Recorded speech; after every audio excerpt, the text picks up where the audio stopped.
21 ரன்னில் all out. அதிர்ச்சியில் உறைந்த ஆப்கானிஸ்தான் அணி. சற்று முன் ஒருநாள் போட்டியில் உலக சாதனை படைத்த இந்திய அணி.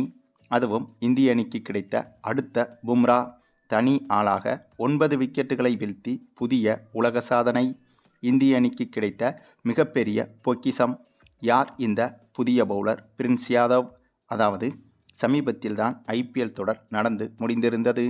ஐபிஎல் தொடர் முடிந்ததோடு இப்போது இந்திய அணி ஆப்கானிஸ்தானுக்கு எதிரான தொடரில் களமிறங்கிவிட்டது. இந்த தொடரை பொறுத்தவரையில் இந்திய அணி முக்கியமான சவால்களை எதிர்கொள்ள இருக்கிறது. அதற்கு காரணம் என்னதான் ஆப்கானிஸ்தான் போன்ற ஒரு பலம் குறைந்த அணிக்கு எதிராக இந்த தொடரில் இந்திய அணி களமிறங்கினாலும் இதில் முக்கியமாக கவனிக்க வேண்டிய விஷயம் என்னவென்றால், ஆப்கானிஸ்தான் அணியை பொறுத்தவரையில் இந்த தொடரில் பங்கேற்கும் பெரும்பாலான ஆப்கானிஸ்தான் வீரர்கள் அதிக அனுபவம் கொண்டவர்களாக இருக்கின்றனர். அனுபவம் வாய்ந்த வீரர்களை மட்டுமே வைத்து இந்த தொடரை எதிர்கொள்ள இருக்கிறது ஆப்கானிஸ்தான் அணி. அதற்கு காரணம், கடந்த சில வருடங்களாகவே ஆப்கானிஸ்தான் அணியின் கிரிக்கெட் என்பது சொல்லும்படியாக இல்லை. சில வருடங்களுக்கு முன்பு ஆப்கானிஸ்தான் அணியின் கிரிக்கெட் என்பது பெரிய பெரிய எதிரணிகளுக்கே சிம்ம சொப்பனமாக இருந்து வந்தது. ஆனால் சமீப காலமாக ஆப்கானிஸ்தான் அணியின் செயல்பாடுகள் பெரிதாக கிரிக்கெட் ரசிகர்களை கவனம் ஈர்க்கவில்லை. இதன் காரணமாகவே ஆப்கானிஸ்தான் நாட்டின் முக்கியமான தலைவர்களும் கூட ஆப்கானிஸ்தான் அணியை கிரிக்கெட்டில் இன்னும் மேம்படுத்த பல முயற்சிகளை எடுத்து வருகின்றனர். அதன் காரணமாகத்தான் இந்த இந்தியாவுக்கு எதிரான தொடரில் ஆப்கானிஸ்தான் அணி இளம் வீரர்களுக்கு பெரும்பாலும் வாய்ப்பு கொடுக்காமல் அனுபவம் வாய்ந்த வீரர்களையே களமிறக்குகிறது. அதேபோல இந்திய அணியை எடுத்துக்கொண்டால் இந்திய அணியில் சீனியர் வீரர்கள் இந்த தொடரில் இடம்பெறப் போவதில்லை.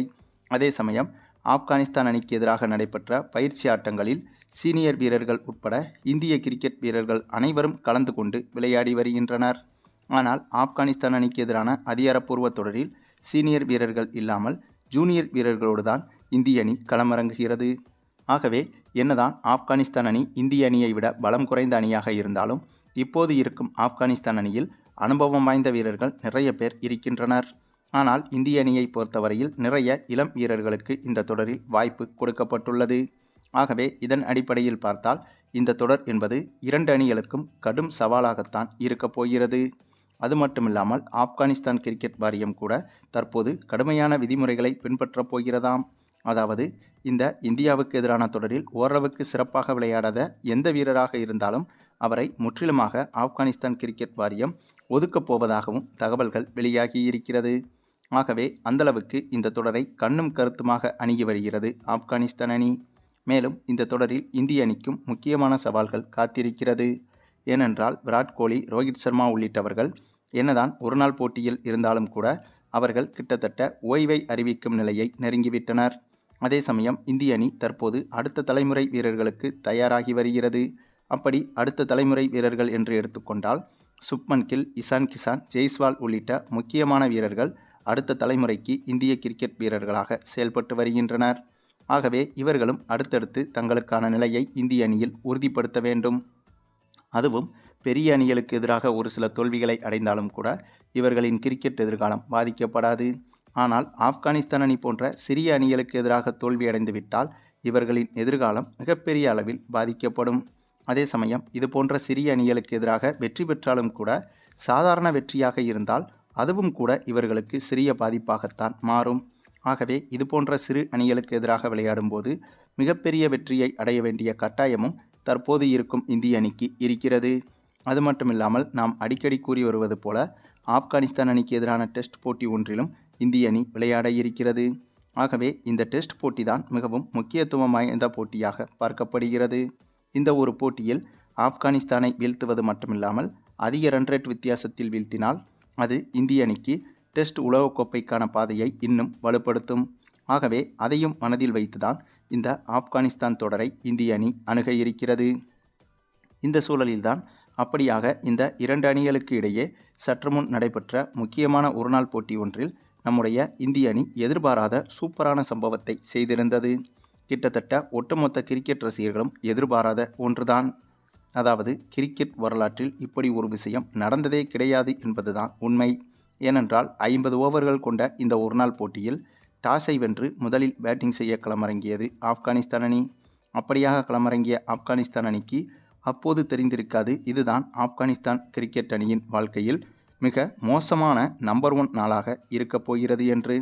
ஏனென்றால் இந்த போட்டியில் முதலில் பேட்டிங் செய்ய களமிறங்கிய ஆப்கானிஸ்தான் அணியை பொறுத்தவரையில் குறைந்தது 300 ரன்களுக்கு மேலாவது எடுத்தாக வேண்டும் என்ற அழுத்தத்தோடு தான் களமிறங்கியது. இதற்கு முன்பு நடைபெற்ற ஓரிரு போட்டிகளில் இந்திய அணி சாதாரணமாகவே 400 ரன்களை கடந்துவிட்டது. ஆகவே இந்த போட்டியில் ஆப்கானிஸ்தான் அணி முதலில் பேட்டிங் செய்து 300 ரன்களை கடந்தால்தான் ஓரளவுக்கு இந்திய அணிக்கு அது சவாலாக இருக்கும் என்ற அந்த ஒரு அடிப்படையில்தான் இந்த போட்டியில் பேட்டிங் செய்ய களமிறங்கியது ஆப்கானிஸ்தான் அணி. அதே சமயம் இந்த போட்டியில் முதல் ஓவரை பிரின்ஸ் யாதவ் என்ற இந்திய இளம் பவுலர் வீசியிருந்தார். இவர் சமீபத்தில் IPL அணியில் லக்னோ அணிக்காக விளையாடியிருந்தார். அதுவும் சிறப்பாகவே பந்து வீசியும் இருந்தார். ஆகவே அதன் காரணமாக இந்த ஒரு தொடரில் இவருக்கு வாய்ப்பு கொடுக்கப்பட்டிருந்தது. அதுவும் இந்த போட்டியின் முதல் ஓவரை வீசுவதற்கே இவருக்கு வாய்ப்பு கொடுக்கப்பட்டது. இந்த பிரின்ஸ் யாதவ் என்ற பவுலர் அவ்வளவு சாதாரண பவுலரும் கிடையாதுங்க. லக்னோ அணியில் இருந்ததால் இவருடைய சிறப்பு என்பது பெரிதாக தெரியவில்லை. ஏனென்றால் IPL தொடர்களில் ஒரு பவுலர் 8க்கும் குறைவான எக்கனாமி வைத்திருந்தால் அவர் சிறந்த உலகத்தரம் வாய்ந்த பவுலர் ஆவார். நம்முடைய ஜாஸ்பிரிட் பும்ரா 7.3% எக்கனாமி வைத்திருக்கிறார். அதே சமயம் இந்த பிரின்ஸ் யாதவோ கிட்டத்தட்ட 8 வரை எக்கனாமி வைத்திருக்கிறார். ஆகவே இதிலிருந்தே புரிந்து கொள்ள முடியும் இவர் எந்த அளவுக்கு உலகத்தரம் வாய்ந்த பவுலர் என்று.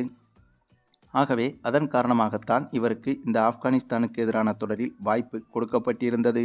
அதுவும் இந்த போட்டியில் முதல் ஓவரை வீசிய இவர் அந்த ஓவரிலேயே ஒட்டுமொத்த கிரிக்கெட் ரசிகர்களையும், அதாவது ஒட்டுமொத்த உலக கிரிக்கெட் ரசிகர்களையும் இவர் பக்கம் திரும்பி பார்க்க வைத்துவிட்டார். ஏனென்றால் இந்த முதல் ஓவரிலேயே மொத்தமாக 5 விக்கெட்டுகளை வீழ்த்தியிருந்தார் இந்த பிரின்ஸ் யாதவ். அதாவது இதற்கு முன்பு சர்வதேச ஒருநாள் போட்டிகள் என்று எடுத்துக்கொண்டால் போட்டியின் முதல் ஓவரில் அதிகபட்சமாக விக்கெட்டுகளை வீழ்த்திய நபர் என்றால் அது ஜமீந்தா வாஸ் தான். அதிகபட்சமாக 4 விக்கெட்டுகளை வீழ்த்தியிருந்தார். அதுதான் இதுவரையிலும் நம்பர் 1 உலக சாதனையாகவும் இருந்தது.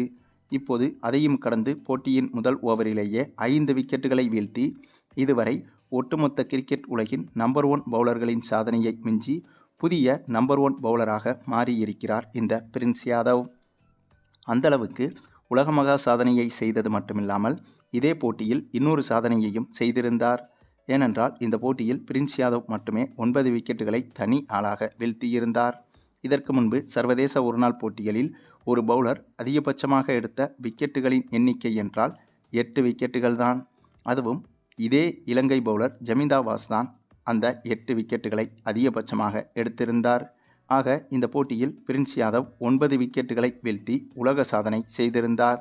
இவருடைய இந்த பந்துவீச்சு மூலமாக இந்த போட்டியில் ஆப்கானிஸ்தான் அணி மொத்தமாகவே வெறும் 21 ரன்களில் ஆல் அவுட் ஆகியிருந்தது. எப்படி 21 ரன்களில்? அதை சேசிங் செய்ய களமிறங்கிய இந்திய அணி வெறும் 2 ஓவர்களில் சேசிங் செய்து இந்திய அணியும் இந்த போட்டியில் பிரம்மாண்டமான முறையில் வெற்றி பெற்றது. சரி, நீங்கள் சொல்லுங்கள், பிரின்ஸ் யாதவின் இந்த ஒரு உலகத்தரம் வாய்ந்த பந்துவீச்சை பற்றியும் இந்திய அணியின் இந்த மிரட்டலான வெற்றியை பற்றியும் நீங்கள் என்ன நினைக்கிறீங்கன்னு உங்களுடைய கருத்துக்களையும் கமெண்டில் தெரிவிங்க. மேலும் இந்த வீடியோ பிடிச்சிருந்தா லைக் பண்ணுங்கள், மற்ற அனைவருக்கும் ஷேர் பண்ணுங்கள், மறக்காமல் நம்ம சேனலை சப்ஸ்கிரைப் பண்ணுங்கள்.